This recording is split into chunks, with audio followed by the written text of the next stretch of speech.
substitution, I have already made the set available. So I'm going to teach you how to the substitution technique and some examples, and then hopefully we'll have some time at the end for you to practice on 6.2. So I hope you all remember the chain rule. If you have, for example, something like this, f of x is, let's say, 2x plus 1 to the power of 5, and you want to find the derivative of that, you would say the derivative is 5 times 2x plus 1 to the power of 4 times the derivative of the inner function. In this case, it's going to be 2. Or if you have, let's say, g of x is, let's say, sine of root x, then g prime of x is going to be the derivative of sine, which is cosine of root x, and then you have to multiply that by the derivative of the inner function, and the derivative of root x is 1 over 2 root x. So this is called chain rule. Generally, if you have f of g of x, if you're dealing with a composite function, you have f of g of x, and you want to find the derivative of f of g of x. So you want to take the derivative with respect to x. It's going to be f prime of g of x times the derivative of the inner function. In this case, the inner function is g of x, inner function. So you have to multiply by the derivative of the inner function. So the inverse of that would be if you have the antiderivative of f prime of g of x times g prime of x with respect to x. You want to find the antiderivative of that. It's going to be f of g of x plus c. So this is basically the substitution rule.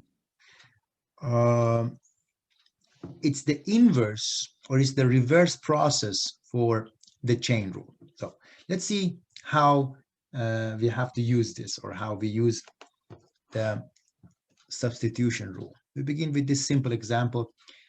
You want to find the antiderivative of 2 times 2x plus 4 to the power of 5 dx. So you don't find this. First, you need to figure out what the inner function is. And in this case, the inner function is the 2x plus 4. That's the inner function. And I'm going to call that u. So u is 2x plus 4. That's the first step. Figuring out what the inner function is and calling it u. Then I'm going to take the derivative of u with respect to x. Using the Leibniz notation, the derivative of u with respect to x is du over dx. Is going to be, what is the derivative of this with respect to x? It's just 2. Yes. So that means the differential du is going to be 2 times dx. Now at this point, I can do my substitution. And by substitution, we mean we have to get rid of x in this and write everything in terms of u. So this becomes integral of, this part here is u, becomes u to the power of 5. And then we have a 2 dx. And we know that 2 dx together, that would be the du. So you see, I went from this one into this one, which is a simple integral, and we can easily solve that. So I'm going to continue down here. It's going to be integral of u to the power of 5 du, which is 1 over 6 u to the power of 6 plus c. Now, as my last step, I have to replace this u with whatever u is in terms of x. So the final answer is going to be 1 over 6, 2x plus 4 to the power of 6 plus c. So That is substitution. Did you understand this example? Yes. Okay, very good. So here you have the steps that you have to take, as I just explained. I'm going to just do more examples. It's better than reading the algorithm. Example 1. We have integral of 2x, x squared plus 3 to the power of 4 dx. Okay. The inner function, and this is something that you will learn by experience. So you will just look at the problem, you will know what the inner function is. So at the moment, it may sound a little arbitrary, but you will see by practice that it will become clear for you that in a situation like this, the inner function is the x squared plus 3. And I can see that the derivative of x squared plus 3 with respect to x, so the derivative of u with respect to x is going to be 2x. This is equivalent to du. The differential is 2x times dx, is 2x times dx. So this part and this part, these two together, the 2x dx, that will become du. So this will turn into a simpler integral, u to the power of 4 du. So this part is the u to the power of 4, and the rest is going to be du. And I'm going to continue here. It's going to be 1 over 5 u to the power of 5 plus c. Last step, I replace u with x squared plus 3.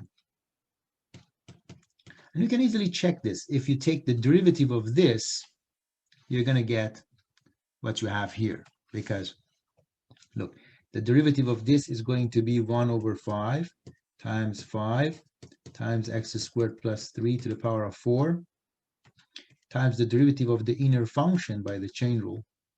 So you get this function over here.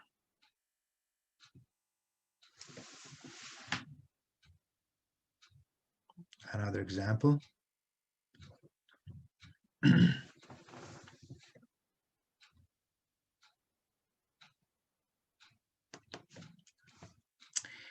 Example 2, I'm going to change that a little bit.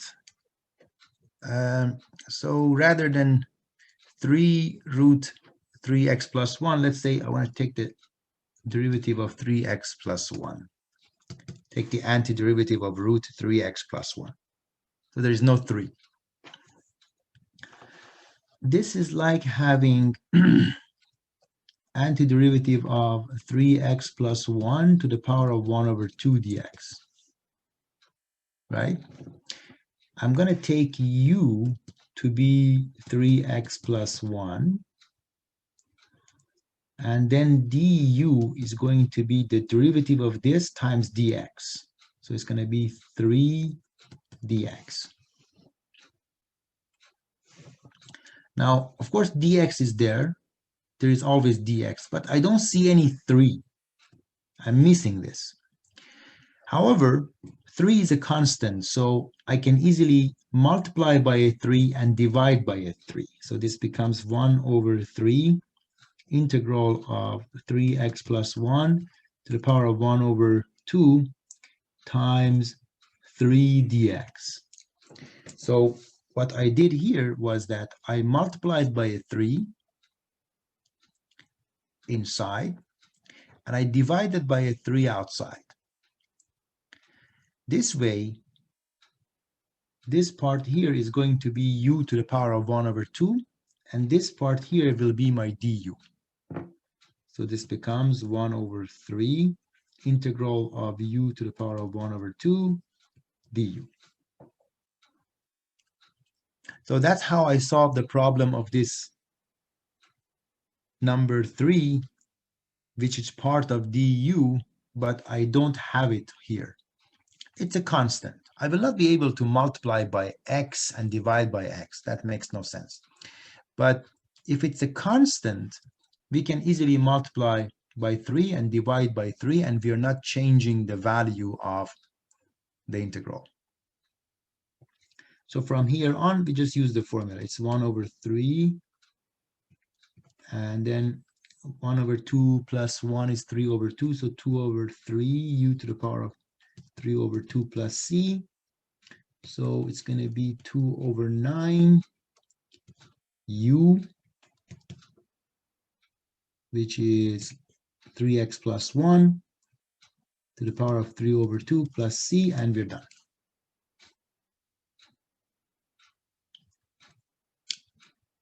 Are we good? Any questions?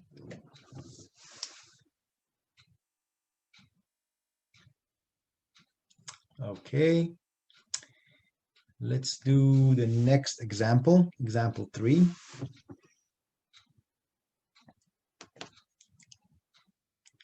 Integral of x squared, x to the power of 3 plus 1 to the power of 3 over 2 dx. Okay. Oh, I'm going to rewrite that. Integral of x squared, x to the power of 3 plus 1 to the power of 3 over 2 dx. Okay, so the inner function is going to be x to the power of 3 plus 1. And then du will be the derivative of this times dx. So 3x squared dx. Fortunately, I have the x squared. I also have dx. I always have the dx. I am missing this 3, but that's no big deal. I can just multiply by a 3 here and divide by a 3 outside. And this suddenly becomes 1 over 3 integral of u to the power of 3 over 2. And then this part and this part together. So this and this together is my du. It's going to be 1 over 3. 3 over 2 plus 1 is 5 over 2, so 2 over 5, u to the power of 5 over 2 plus c. So it's going to be 2 over 15 u to the power of 5 over 2 plus c, and that's the final answer.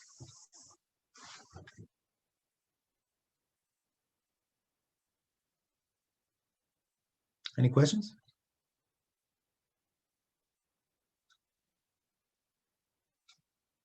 Next example.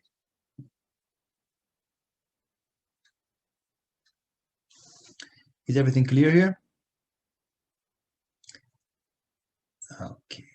Next example. Find the antiderivative of e to the power of minus 3x dx. Taking u to be minus 3x, du becomes minus 3 dx as the derivative of this times dx. Now, I can see I'm missing the minus 3, but that's no big deal. Multiply by minus 3, divide by minus 3. So this is going to turn to negative 1 over 3 integral of e to the power of u du. That is the negative 3 and the dx together will be the du, which is negative 1 over 3 e to u plus c. So it's negative 1 over 3 e to negative 3x plus c, and that's it.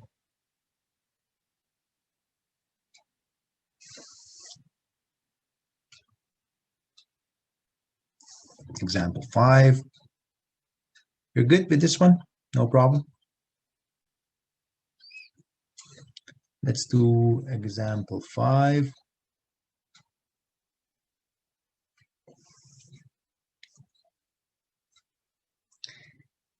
Integral of x over 3x squared plus 1 dx. Okay, I can see that if I take this to be u, then the derivative of the denominator is going to be 6x, and I already have x on top. So that's the good choice. 3x squared plus 1. Then du is going to be 6x dx. I am missing the 6, but I can multiply by a 6 here, divide by a 6 outside. I get 1 over 6 integral of, at the bottom I have u, and on top, whatever I have here, that is du. So this is du over u, which we know is 1 over 6 ln of absolute value of u plus c. So it's 1 over 6 ln of absolute value of 3x squared plus 1 plus c. Note that 3x squared plus 1 is always positive. And since it's always positive, I can just leave out the absolute value. So if you give the answer in this form, that's also correct because, as I said, 3x squared plus 1 is always positive. Is everything clear here?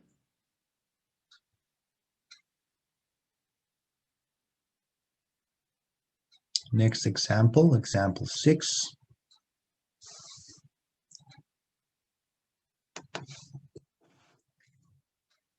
Integral of ln of x to the power of 2 over 2x dx. If I take u to be ln of x, then du is going to be the derivative of ln of x, which is 1 over x times dx.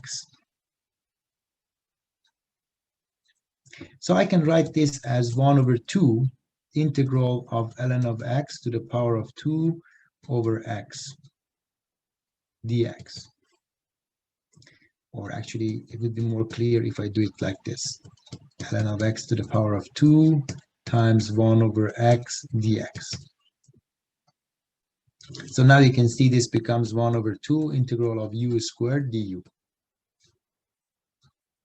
Because this is u squared, and this part here is du. 1 over 2, 1 over 3 u to the power of 3 plus c. So it's going to be 1 over 6 u to the power of 3 plus c. But what is u? U is ln of x.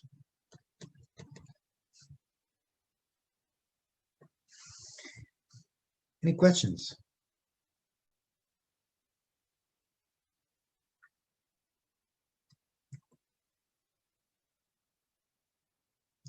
Okay, I just want to remind you about some tricks, integrals, and then do some trig derivatives. So you remember if y is sine x, then the derivative of that is going to be cos x. If y is cos x, then the derivative is minus sine x. And if y is tangent x, then the derivative is secant x squared. So these three you learned about in Cal 1. Now, that means automatically the derivative, the antiderivative of cos x dx is going to be sine x plus c. Antiderivative of sine x dx is going to be minus cos x plus c. Because look, the derivative of sine x is cos x. The derivative, oh, what is this? I'm going to rewrite that. Antiderivative of sine x dx is going to be minus cos x plus c. Because if you take the derivative of minus cos x, you're going to get sine x.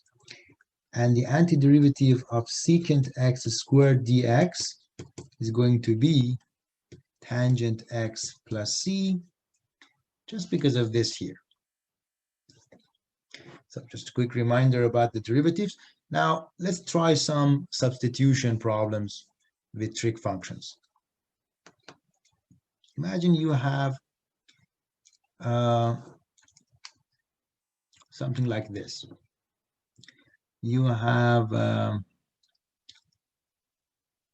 let's say, 2x cosine of x squared plus 5 dx. Then you would take u to be x squared plus 5. Du becomes 2x dx. So the integral becomes integral of cos u du, which is going to be just sine u plus c, because the derivative of sine is cosine. So it's going to be sine of x squared plus 5 plus c. Is that clear?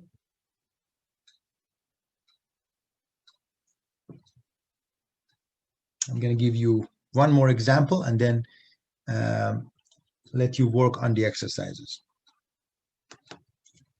So imagine you have something like this. You have 1 over root x times secant squared of root x dx.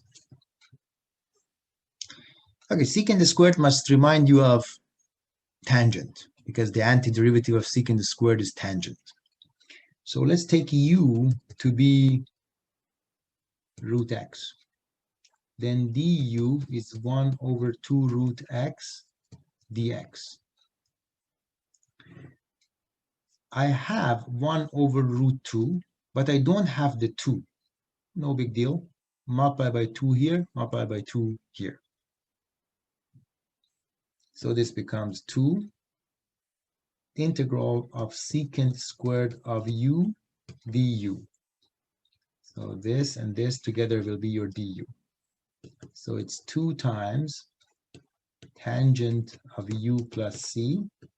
So it's 2 times tangent of whatever u is.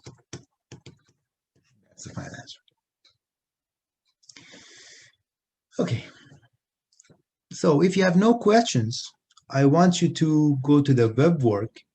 I have opened the set 6.2, which involves substitution problems with trig and without trig. So actually 12.4 are substitution with trig functions. So I actually covered both sections together.